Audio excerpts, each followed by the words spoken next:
right-wing news.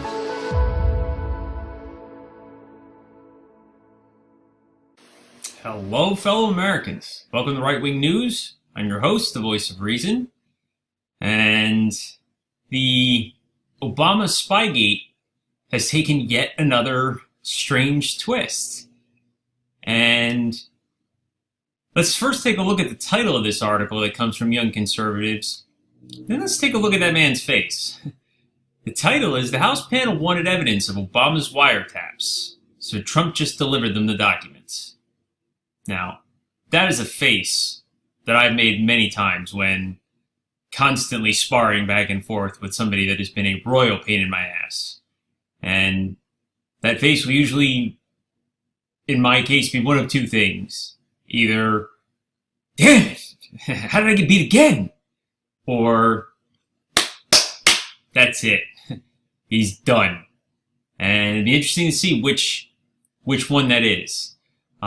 Let's dive into the article and then compare it with some reports that came out last week and see if we may be able to put together what was in those documents, because presumably if they didn't suggest that there was wiretapping, then why would the Trump team have gone and delivered them, right? I mean, there's just a certain degree of common sense or presumption there.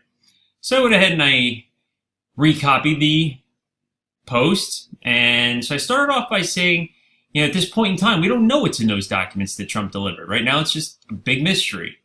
But at the same time, we know that they were delivered to the House Intelligence Committee that's investigating the wiretapping incident. And presumably, since it was Trump who delivered them, after being told to put up the evidence, you got to think that they're more likely to support his claims than they are to dispute them, right?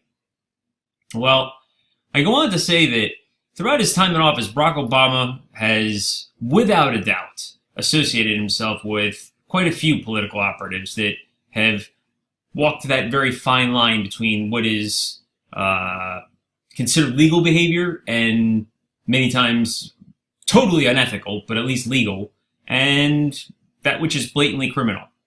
And the old saying, I'm sure every one of you out there has heard it, if you hang out in a barbershop long enough, sooner or later you're going to get a haircut. So the question now is, are we going to learn next week that Obama finally got a haircut? Was he hanging around with the riffraff for so long that eventually he slipped? And it's long overdue. He's certainly been accused of enough things, and we know he's involved. So in this video, what I'm going to do is I'm going to break down a recent report that comes from Young Conservatives about this particular delivery to the House Intelligence Committee, and then we're going to compare it with an earlier report from last weekend that came from Doug Hagman of Candidate Free Press. And the million-dollar question that we should find out appears to be on Monday is, did Obama go too far and get caught? So I keep mentioning this site here. This is Aim for Truth. It's another site that's put out by the folks who do State of the Nation. Absolutely an awesome site. I'll just give you a quick glimpse of it. It's a lot like Pinterest, but it's actually got tons of information. Could not be a better site for people looking for actual information to learn, rather than just cartoon characters and memes that you find on so many other social media sites. So I highly encourage everybody to check that out. But let's dive back into this site here and see what we've got going on.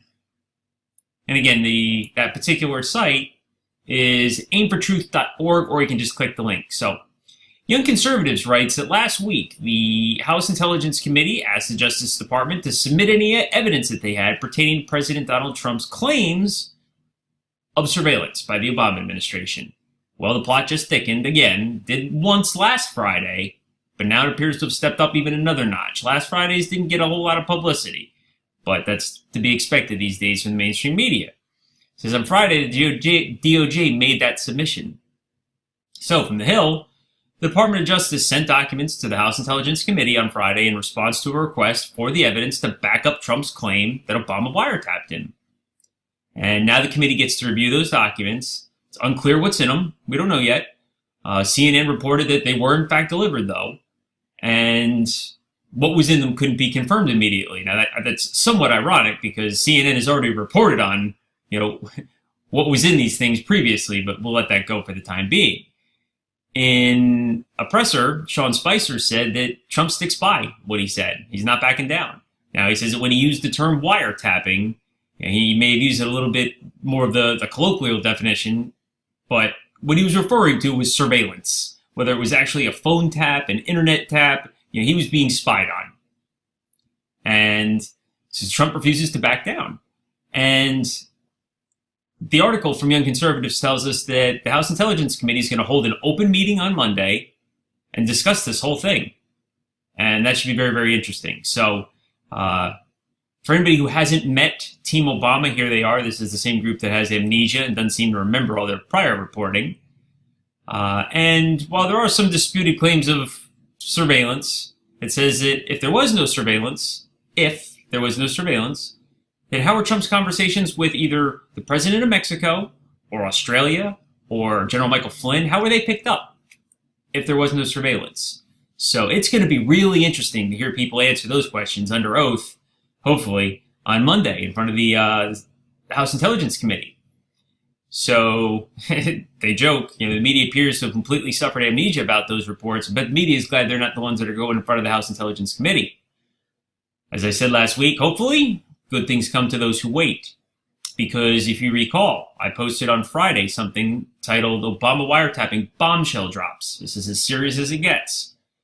In that article, Douglas J. Hagman reported that President Trump had in his possession as of last weekend, around Friday, evidence of the paper trail that led to the FISA court that substantiated everything that he said about Obama spying on him, using the wiretaps, and obtaining the authorization to eavesdrop on him, using the pretense of national security, which is just totally bogus, and using national resources for personal political gain. Big, big, big, big, big no-no.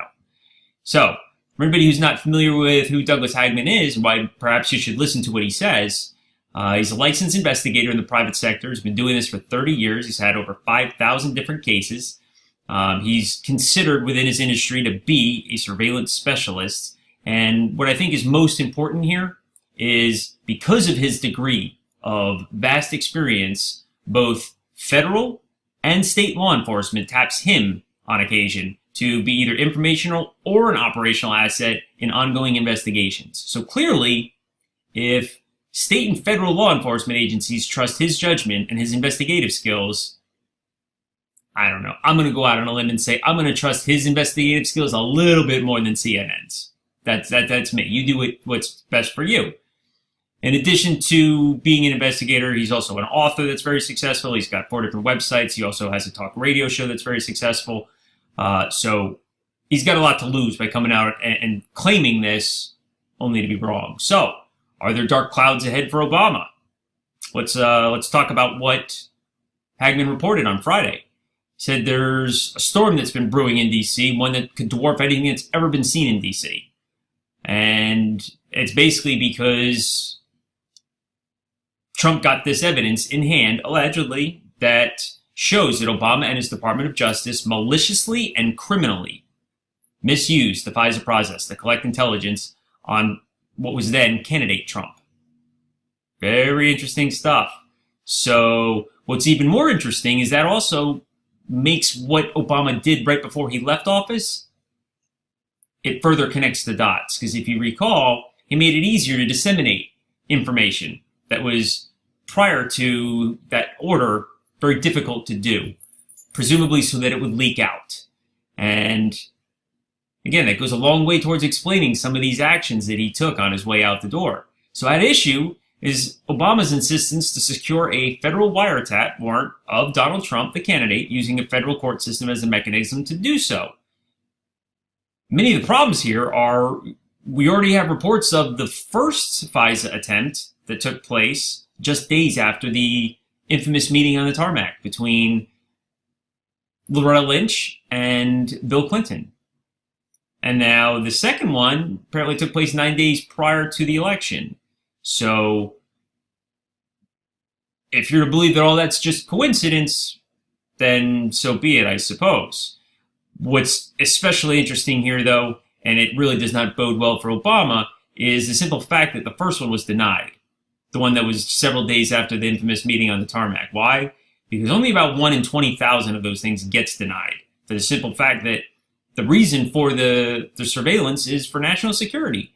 So imagine being the judge that denied it and then something happens. So you got to go to the judge with absolutely nothing to get denied. And guess who got denied? Now we know it wasn't Obama. That much has been made clear already. But Obama and his Justice Department attempted an end around by citing this foreign actor.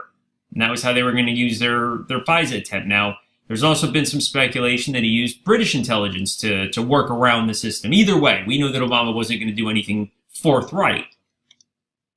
It's just not his style. So, where this ends up, it's going to be very interesting, to say the least. You know, again, President Trump just delivered something, and I personally would have a hard time delivering something that says, yeah, I'm totally wrong. But that's me. So I suppose we'll have to wait until Monday and see. Maybe Obama got that haircut, and that personalized cell in Fort Leavenworth that I've been promising to build in, that 3x3 cell, I think it'd be plenty roomy.